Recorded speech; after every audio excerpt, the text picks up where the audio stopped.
কথা বলছে বাংলাদেশে, স্বাগত জানাচ্ছি। আমি তুষার আব্দুল, আমার সঙ্গে যোগ দিয়েছেন শঙ্কর সাদর। শঙ্কর, আপনাকে স্বাগত। কথা বলছে বাংলাদেশে আপনি একটি কবিতা আবৃত্তি করে যাচ্ছেন যে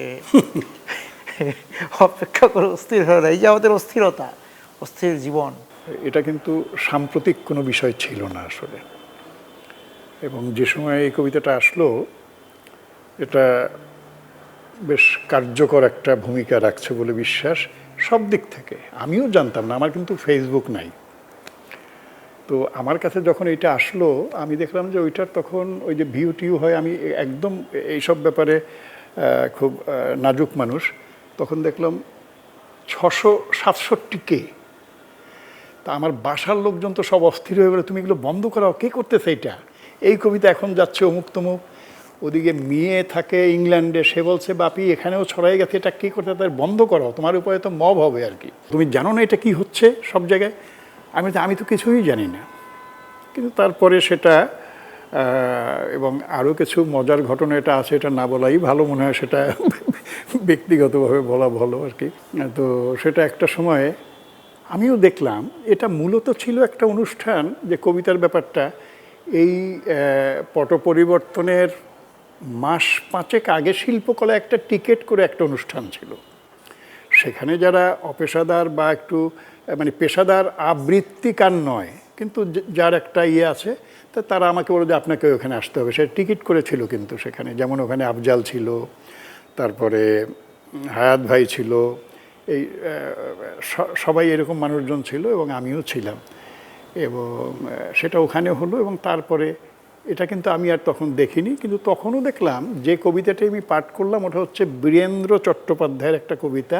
এবং এই আবৃত্তি সম্পর্কে তো আমার ওই রকম, এবং সমস্ত অডিয়েন্স কিন্তু প্রায় 500-700, সব যারা একদম রীতিমতো আবৃত্তি করেন তারা কিন্তু অডিয়েন্স সেখানে বলা।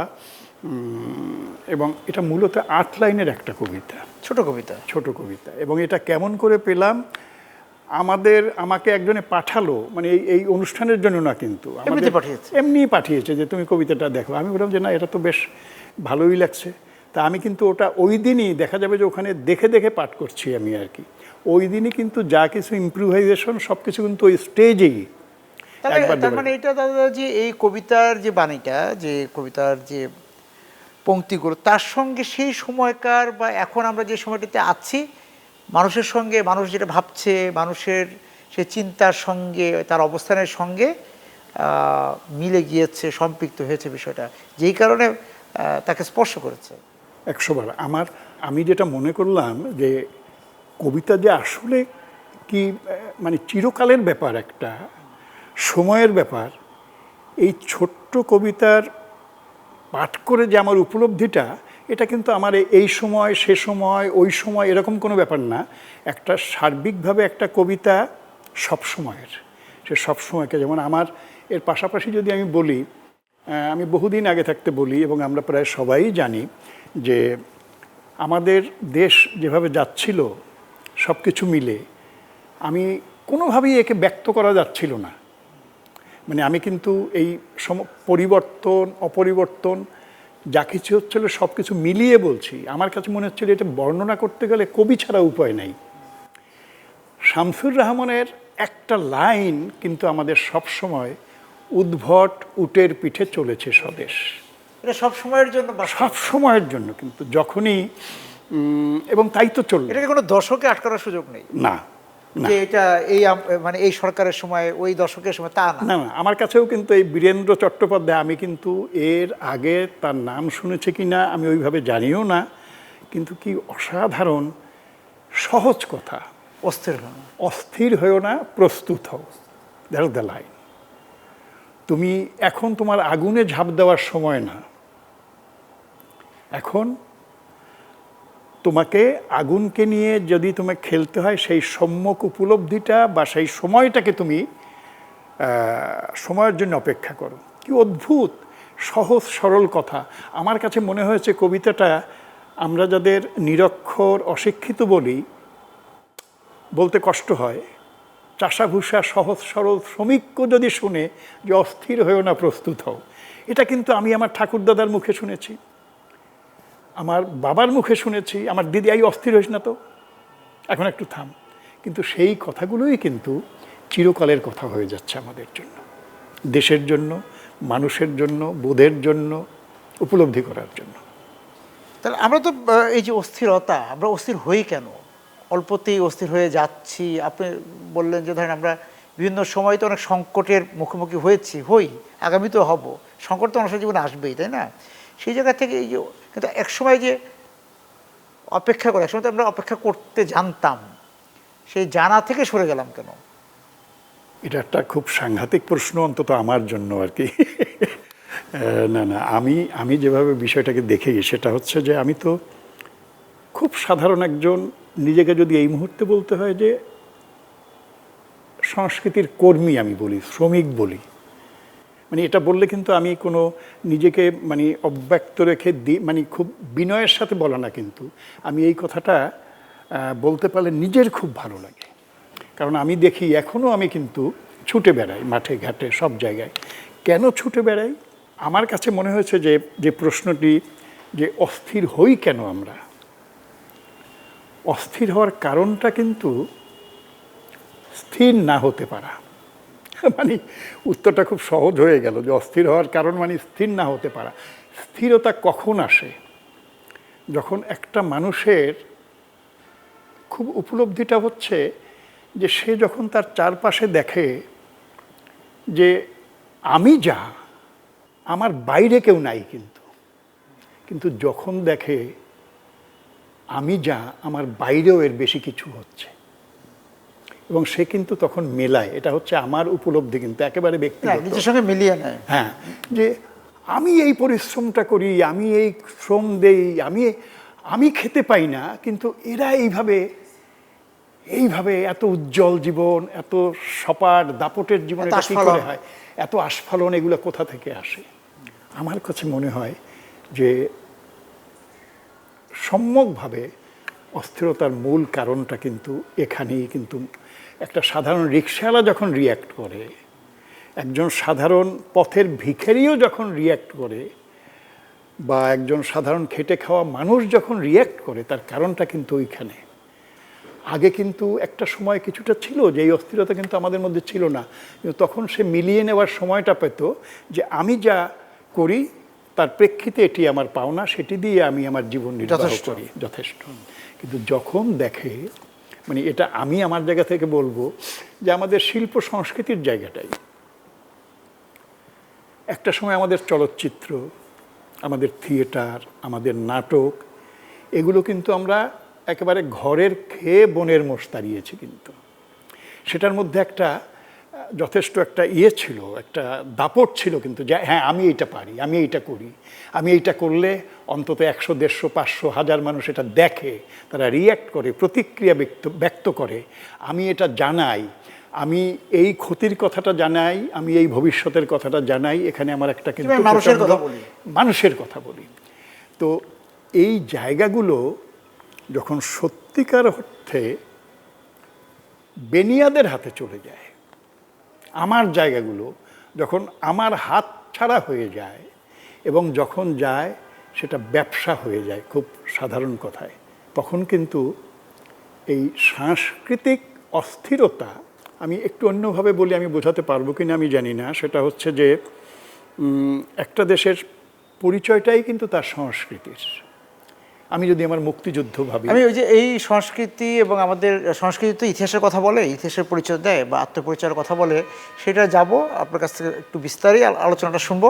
আমি একটু বিজ্ঞাপনের বিরতিতে যেতে হয়, আপনিও বিজ্ঞাপনের মানুষ, সুতরাং এই জায়গায় নিশ্চয়ই ছাড় দিবেন। আমরা কথা বলছি বাংলাদেশের, একটু বিরতিতে যাচ্ছি। ফিরে এলাম বিরতির পর। কথা বলছে বাংলাদেশে, দাদা বলছিলাম সংস্কৃতি, বাংলাদেশে আত্মপরিচয়, নিজেরও পরিচয়।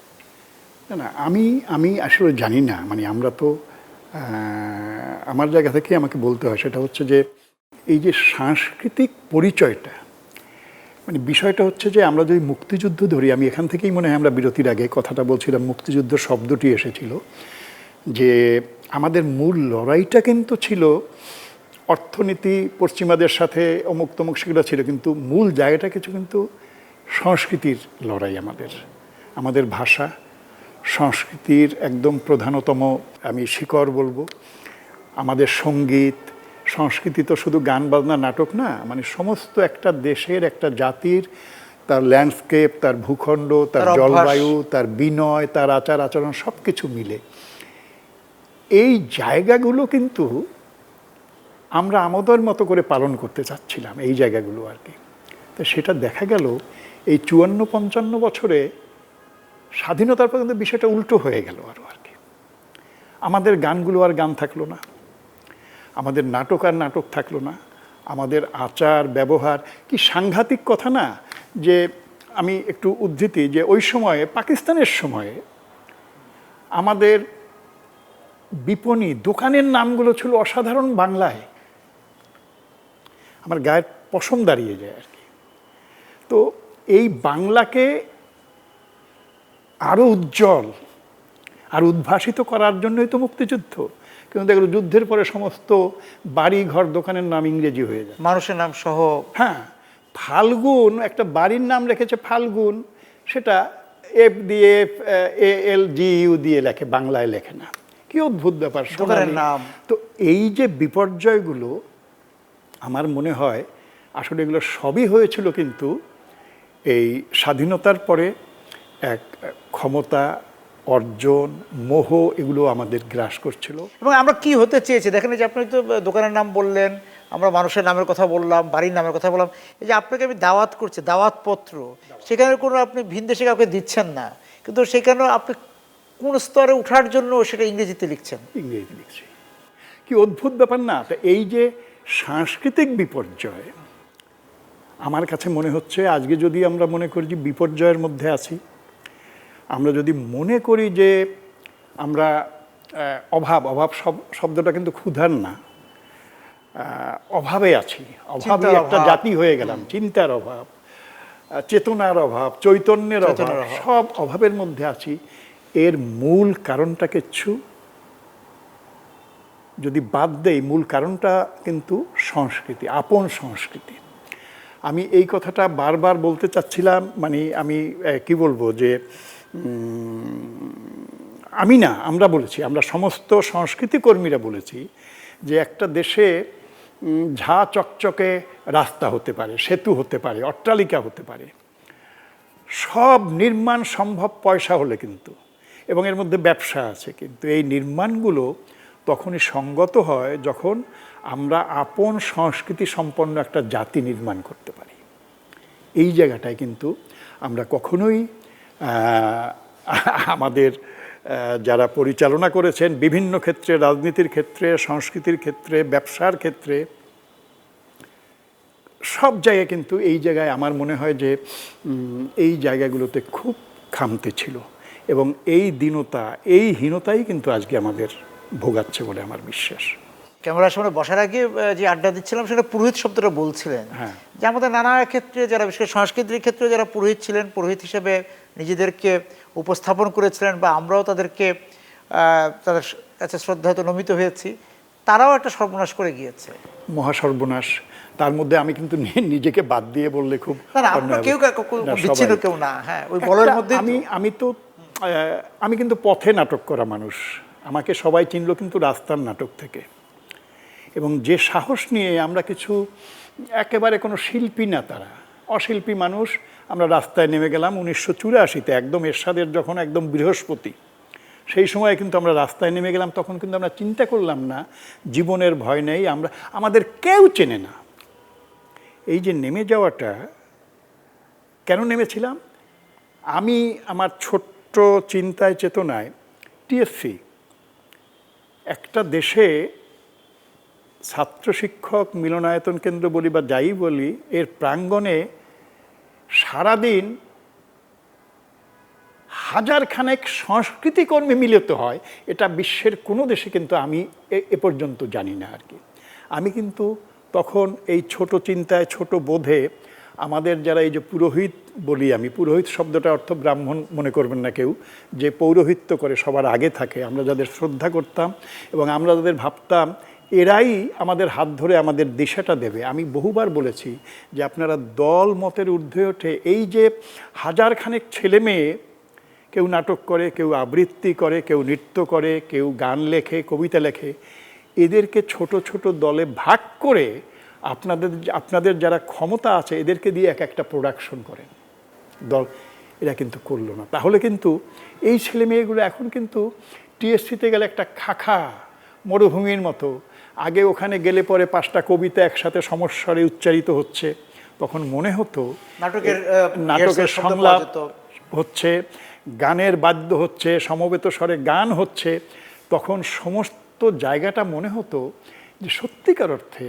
আমরা একটা একেবারে নিষ্কলুষ শুদ্ধ সংস্কৃতি চিন্তার মধ্যে। টিএসসিতে একটা ক্যামেরার জায়গাও ছিল, কিন্তু পিয়ারু বলে আমাদের এক বন্ধু, ও এখনও ওই ছবি তোলে আর কি, ও একটা টিএসসির একটা রুমে কিন্তু তার ডার্ক রুম, তার ছবি তোলার জায়গা, আমাদের আড্ডার জায়গা সব থাকতো। সেই জায়গাগুলো কিন্তু আমাদের পৌরহিত্যেই সব কিছু বিলীন হয়ে গেল আর কি। তো এই যে আমি জানি যে একদিন আবার সব উঠে দাঁড়াবে, কারণ সেই আশা আছে বলেই কিন্তু ফিরে আসবে আবার, সেটা জানি। এবং এটা চাইবো আমরা যে আমাদের কাঙ্ক্ষিত স্বদেশটা আগামী নির্মাণ করবেই একদিন আর কি, সেটা হবে।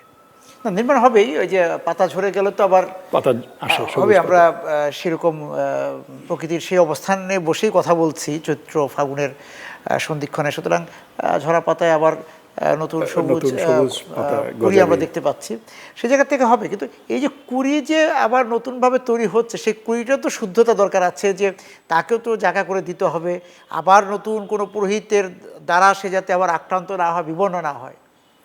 না, আমি একটু বলি কি যে এগুলো আসলে আমি টক শোতে কথা বলার মানুষ না আসলে। না, আমি এই যে নতুন করি, আমরা একটা নাটকের দল এবং আমাদের একটা বেশ পরিচিতি হয়ে গেল ওই 80-র দশকের মধ্যভাগ থেকে। আমরা তারপরে আমার কাছে মনে হলো আমরা 87-তে আমরা শহীদ মিনারে শিশুদের বর্ণমালা লেখার একটা প্রতিযোগিতা করলাম, এই কুড়ি। ভাষা সৈনিকদের হাতে তাদেরকে বর্ণমালায় হাতে খড়ি দিতে আমরা শেখালাম। ভাষা শহীদের নাম একটা শিশু তার সমস্ত ভালোবাসা, রং, শ্রম দিয়ে লিখছে, জব্বার, রফিক, সালাম, বরকত, এগুলো শিখিয়ে যাচ্ছে। কিন্তু আমরা 1987 থেকে এবার অতিক্রম করলাম 39 বছর। তো যে কুড়ির কথা বলা হলো, যদি এইভাবে চিন্তা করি, এইভাবে যদি সবাই চিন্তা করি আমরা, আমি কিন্তু এটা শুধু নিজের বা আমাদের দলের কথা বলছি না, সম্মিলন দরকার আছে, এটা সম্মিলন দরকার আছে। এই জায়গাগুলোতে আমাদের কাজ করা দরকার, তাহলেই হয়তো আমাদের ভবিষ্যতের কাঙ্ক্ষিত কড়িটা সত্যিকারের ফুল হয়ে উঠবে।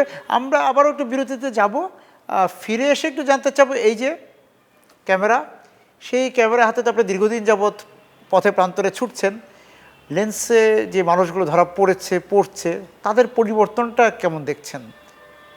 বিরতি থেকে এসে এ বিষয়ে আপনার কাছে জানতে চাচ্ছি। দর্শক, আমরা কথা বলছি বাংলাদেশে, যাচ্ছি বিরতিতে।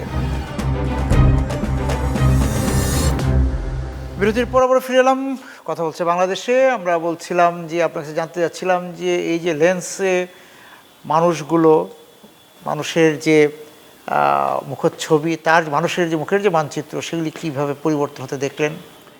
আমি ইদানিং, আমি জানি না এটা কখনো কখনো হয়তো সব মানুষের জীবনেই ঘটে। আমি কিছুদিন আগে আলিয়াস ফ্রান্সিসে একটা ফটোগ্রাফির আড্ডা হলো, এবং ওখানে যে আবির আবদুল্লাহ, ওটার দায়িত্বে, ও বললো যে এই একটা আড্ডা শুরু করব, কিন্তু সেটা আপনাকে দিয়ে আমি শুরু করতে চাই, মানে প্রথম পর্বটা। আমি বললাম আমাকে? আমি তো ওই রকম বলে, না, আপনিই সেটা করবেন। তো সেটা হলো, ওই 27 তারিখই হলো, 27 ফেব্রুয়ারি। আপনি একটা শব্দ উচ্চারণ করেছেন, এটা কাকতালীয়ভাবে আমার কাছে মানুষের মানচিত্র আর কি। এটা কিন্তু রুদ্রর কবিতার একটা অংশ আছে মানুষের মানচিত্র বলে আর কি। এবং মানুষের মানচিত্র বলতে আমার কাছে কিন্তু এটা বহুদিন, এই কথাটা কি করে মিলল আমি জানি না, যে পোর্ট্রেট, আমি পোর্ট্রেট ভালোবাসি এবং আমার কাছে মনে হচ্ছিল কেন জানি আমি বাংলাদেশের এই ৫৪ বছরে মানুষের চেহারাগুলোও পাল্টে যাচ্ছে। বাঙালির যে সেই শক্ত সামর্থ্য, বলিষ্ঠ, চোয়াল বলিষ্ঠ, যেটা সুলতান চেয়েছেন যে তার ড্রয়িংয়ের মধ্যে নিয়ে আসতে, এখন কেমন একটা নাদোষ নুদোষ চেহারা, সব একটু ভুঁড়িটা বেরিয়ে যায়, অমুক তমুক, গালটাল ফোলা, মানে রিক্সাওয়ালার চেহারাটাও রিক্সাওয়ালার মতো নাই। শ্রমিকের মানে আমি যদি শ্রমিকের কথাই বলি, শ্রমিকের সেই অবয়বটি হারিয়ে যাচ্ছে আর কি। এইটা কিন্তু আমি বলি যে এটা কেন হচ্ছে, এবং এটা শুধু তার মানে কি, এই যে মানচিত্র, মানুষের মুখাবয়ের মানচিত্রটাও পাল্টে যাচ্ছে, এবং সত্যিকার অর্থে ভূগোলটা, দেশের ভূগোলটা, ল্যান্ডস্কেপগুলোও খুব পাল্টে যাচ্ছে কিন্তু আর কি। সেই দেশের, আমাদের দেশের শতত বহতা নদী, বাঁশের সাঁকো, মেঠো পথ, একটা বড় রেন্ট্রি, বাঁশঝাড়, মান্দার গাছ, শিমুল গাছ। এখন শিমুল গাছ একটা ডেকোরেশনের জন্য কেউ কেউ হয়তো লাগাচ্ছে, সেটা কিন্তু না, কিন্তু এই যে সব কিছু ল্যান্ডস্কেপের সাথে মিলেমিশে এখানে এই যে যারা ক্যামেরায় আছে এরা হয়তো কিছুটা বুঝতে পারবে, এরা যদি বাইরে যায় দেখা যায় যে আগের সেই দৃশ্যটাকে আর ধারণ করা যাচ্ছে না।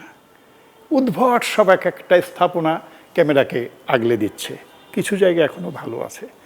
তো এই জায়গাগুলো মানুষের মানচিত্র, আমি মিলে যাওয়ার কথাটা বলছিলাম, আমি ভাবছিলাম আমি সেই পোর্ট্রেটগুলো এখন খুঁজে ফিরছি আর কি, যে সেই যে মানুষটাকে দেখলে পরে আমার বাংলার সংস্কৃতি, ইতিহাস, তার শ্রম ঘাম, তার পেশা, তার দায়িত্ব, তার যে একাগ্রতা, সব কিছু ফুটে আসে রেখায়, বলি রেখায়, তার কর্মে। এবং সেই বলি রেখাগুলোর অনুবাদ করা দরকার আমি, এবং সবচেয়ে বড় কথা, আমি এই সিরিজটার নাম দিয়েছিলাম মানুষের মানচিত্র।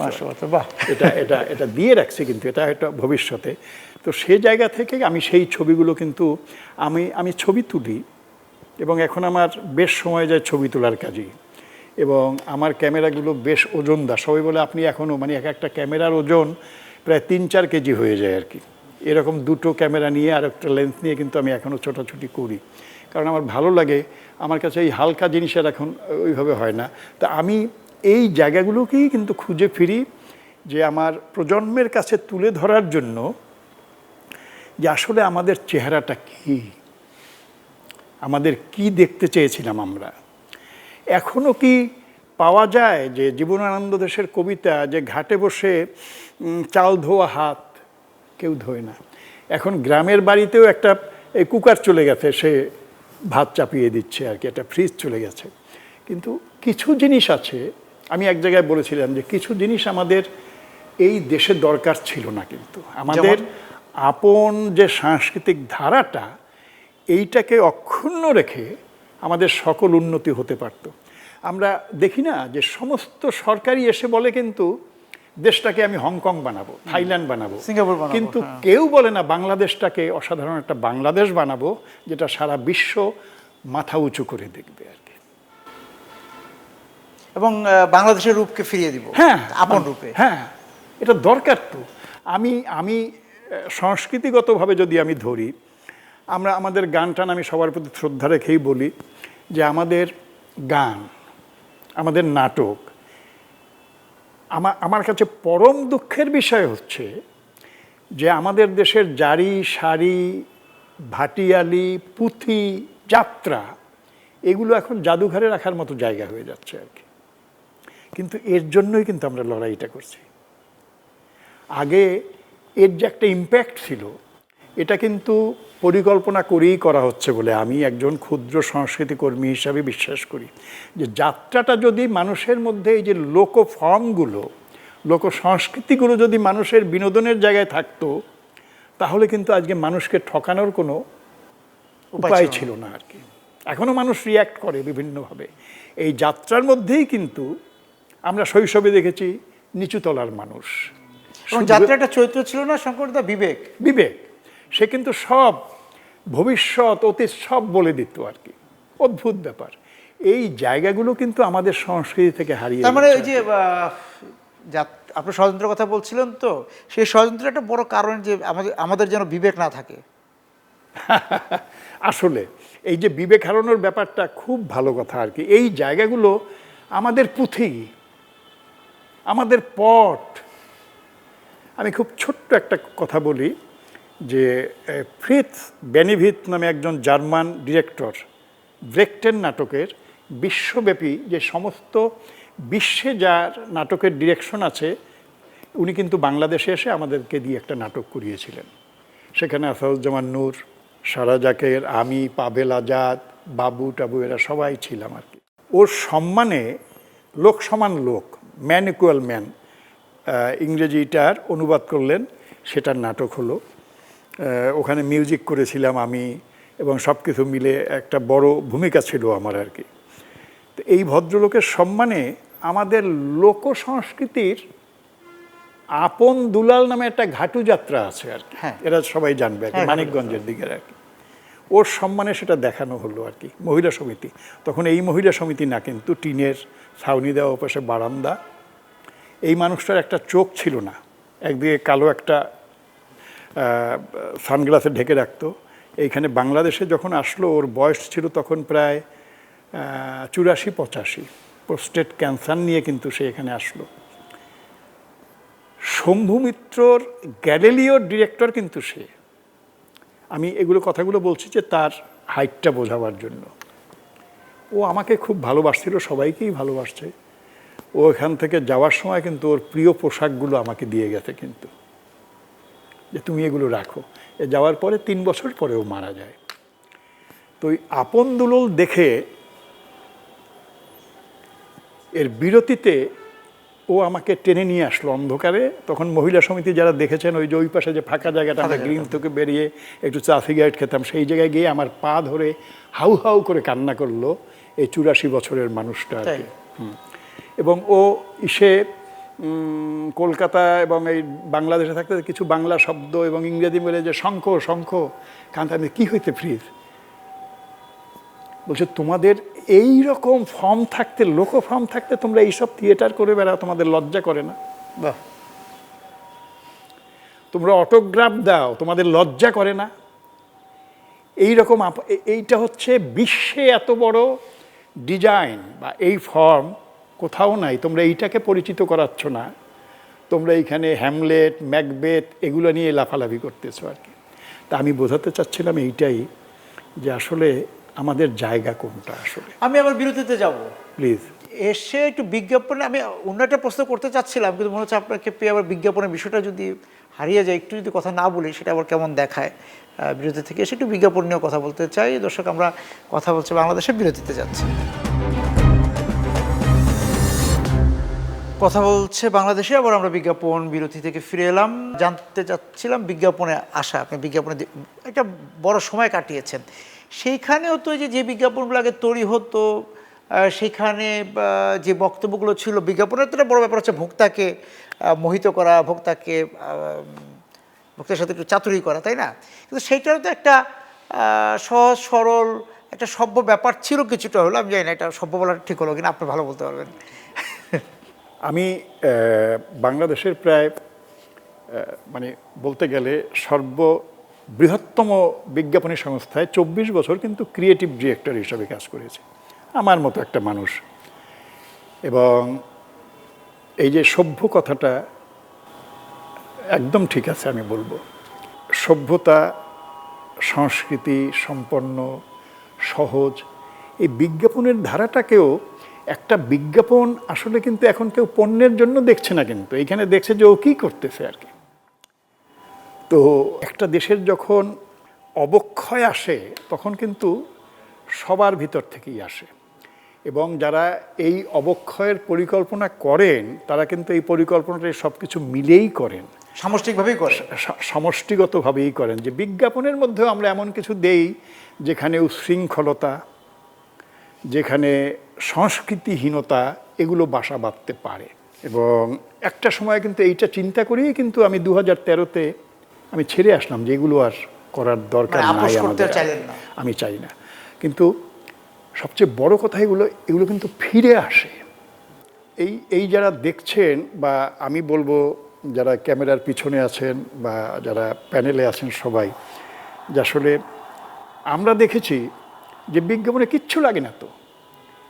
আমাকে বাবা একটা ফোরহ্যান্ডস টুথপেস্ট কিনে দিয়েছিলেন, এখন সেই পেস্টের নাম শোনা যায় না আর কি, কিন্তু একটা সময় প্রচণ্ড পপুলার ছিল কোলগেট। ফোরহ্যান্ড টুথপেস্টের বিজ্ঞাপন, পত্রিকা বিজ্ঞাপন এই ব্লকে, তখন কিন্তু এত, আর সিনেমায় হতো 35-এ শ্যুট করে, সেইটা সিনেমায় দেখানো হতো, টেলিভিশনে আমরা দেখিনি আর কি। The simple line was that Forhans toothpaste একজন দাঁতের ডাক্তার তৈরি করেছেন, that's the line, that's the বিজ্ঞাপন, এই হচ্ছে সব। একটা আর একটা লাইন, একটা, তা এতে কিন্তু ওই পেস্ট, আর এখন যদি একটা দাঁতের পেস্টের বিজ্ঞাপন দেখাতে হয়, সেখানে বিভিন্নভাবে নাচতে হবে, ফু দিতে হবে, বিভিন্ন, এটা কেন হচ্ছে, মানে তার মানে কি, একটা বিজ্ঞাপনের মধ্যে থেকে কিন্তু আমি জেনারেশনকে কিন্তু আমি একটা অস্থির করে বিকল্প, তুলছে। হ্যাঁ, এটা কথা শুনে হয়তো অনেকে আমার উপরে ক্ষেপে যাবেন যে এটা আসলে কি। তো এই জায়গাগুলো আমি সর্বশেষ, যেমন একটা বিজ্ঞাপন ছিল, এটা আমার মনে হয় অনেকেই, হেলেন কিলারের জন্য একটা বিজ্ঞাপন করা হয়েছিল, সেটা আফজাল ডিরেকশন দিয়েছিলেন, স্ক্রিপ্টটার শুরুতে লাইনগুলো আমারই ছিল। তখন আমি কেবল ঢুকেছি কিন্তু এশিয়াটিকে, এটা 91-এর বিজ্ঞাপন, হেলেন কিলারের এই রাতকানা রোগ নিয়ে আর কি। এই বিজ্ঞাপনটা কিন্তু এখনো মানুষ এটা পুরনো রিল হিসাবে আবার ফেসবুকে চলে আসতেছে, এই জিনিস আর দেখি না আর কি। এই যে রোগবালাই তো আছে দুনিয়ায়, ভালো থাকার আছে যে উপায় আর কি। এই হেলেন কিলারকে কিন্তু এটা হচ্ছে ছোট মাছ, এই শাকসবজি খাওয়াবার জন্য, যাতে রাতকানা রোগ না হয়। শাকসবজি। এবং এর অনেক ছোট গল্প আছে। একটা বিজ্ঞাপন করারও, যে তখন কিন্তু আমি নাটক করি না, কিন্তু তখন কেউ চিনতো না, কিন্তু বিজ্ঞাপনটার পরে আমি বাজারে যাওয়ার পর সবাই আমাকে ঘিরে ধরলো, আরে ভাই আপনি একটা কাজের কাজ করছেন। আমি যে কি করলাম, বলছে আপনি তো হিরো হয়ে গেছেন। আমি যে কি, কেন? বলছে আপনি এই বিজ্ঞাপনটা করছেন, আগে আমাদের ঘরের বউরা মায়েরা কিন্তু বাচ্চাদের এই শাকসবজির নলা ঢেলা কিচ্ছু খাওয়াতো না, খালি মুরগির মাংস, গরুর মাংস, এইসব দুধ ছানা টানা এগুলো খাওয়াতো, আপনি এটা খাওয়াচ্ছেন, এটা কাজের কাছে, ধরেন সিগারেট খান।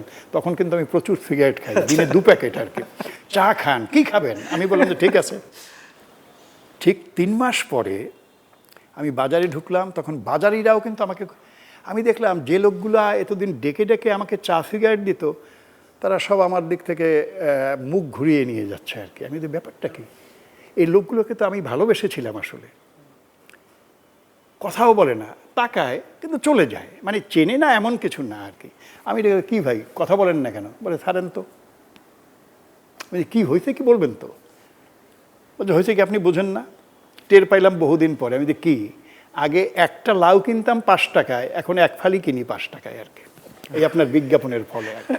তার মানে একটা বিজ্ঞাপন, আগে এই মলা ঢেলা মাছ ডাইকাও দিতে পারতো না, এখন 1 মুঠ মলা আমাদের 25 টাকায় কিনতে হয় আর কি। এটা কিন্তু 91-এর কথা বলতে আছে, 30 টাকায়, মানে 5 টাকার ভাগাটা একটা সত্যিকারের বিজ্ঞাপনের ইম্প্যাক্টটা কতখানি এবং কি হতে পারে, সেই জায়গাগুলো তো আমরা হারালাম আর কি। আমার যেহেতু সময় স্বল্পতা আছে, সেই জায়গায় একটু আবার ওই আগের আলোচনা একটু ফিরে যে একটু জিজ্ঞেস করতে চাই, আমরা কি যে আপন, যে আমাদের ইতিহাস, আমাদের যে আপন সংস্কৃতির কাছে ফিরবো না? না ফিরলে তো আমাদের মৃত্যু হবে। আমরা যে অতল গহ্বরে হারিয়ে যাব, সেখান থেকে উঠানো যাবে না। সংস্কৃতি হচ্ছে আমাদের আপন, মানে এটার চেয়ে পরিচয়টা কি? আজকে আমি এইখানে যা খুশি, ধরেন এই আলোর ঝলকানি, এই মঞ্চে ধোয়া দিয়া, বিটার মিটার গঙ্গ বাজে সব কিছু গাইলাম, এতে কিচ্ছু যায় আসে না। কিন্তু যখন রথিন্দা একটা ভাইয়ে টান দেয়, তখন কিন্তু বাইরের লোক বলে দিস ইজ বাংলাদেশ। পরিচয়টা কিন্তু ওইখানে উদ্ভাসিত হয়। আমি এইখানে কোন সেতু বানালাম, কোন লাইট দিয়া গিটার মিটার বাজালাম, এতে কিচ্ছু যায় আসে না। আমি এখানে কি থিয়েটার করলাম, কিচ্ছু যায় আসে না। কিন্তু আমার আপন দুলাল, আমার জারি সারি, যাত্রা, ভাটিয়ালি, পুঁথি, কীর্তন, এগুলো যতদিনে ফিরে না আসবে, ততদিনে কিন্তু আমি আমার সত্যিকারের কাঙ্ক্ষিত বাংলাদেশ পাব না। এবং সত্যিকারের ধর্ম, আচার, উদযাপন, উৎসব, এগুলো কিন্তু সঙ্গত কারণে উৎসবকেও বাঙালির তার মধ্যে, নিজের রঙে ফিরতে হবে। হ্যাঁ, সব কিছু নিয়ে ফিরতে হবে কিন্তু আর কি। তাই এই সংস্কৃতি, আপন সংস্কৃতি, আপন পরিচয়, আপন পরিচয়, যেমন আমার সব কিছু মিলে ৭৪-এ লতিফ ভাই, আব্দুল লতিফ একটা গান লিখেছিলেন। লতিফ ভাইকে কেউ মনে রাখলো না। আমি তো মনে করলাম যে এত কিছু হয়েছে, লতিফ ভাইয়েরও একটা মনুমেন্ট হওয়া উচিত ছিল এদেশে। আমি দাম দিয়ে কিনেছি বাংলা, কারো দানে পাওয়া নয়, এই একটা গানের জন্য কিন্তু আব্দুল লতিফের এই দেশের সর্বোচ্চ স্বীকৃতি পাওয়ার কথা ছিল।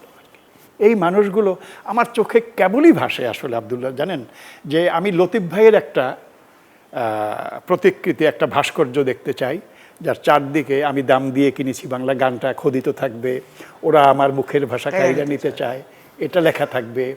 এবং যে গানটার কথা আমি বলছিলাম, শোনেন দেশবাসী ভাই, লতিফ ভাই আমাদের শিখিয়েছিলেন, আব্দুল লতিফ, শোনেন দেশবাসী ভাই, সোনার বাংলা গড়তে হইলে পরে সোনার মানুষ গড়া চাই।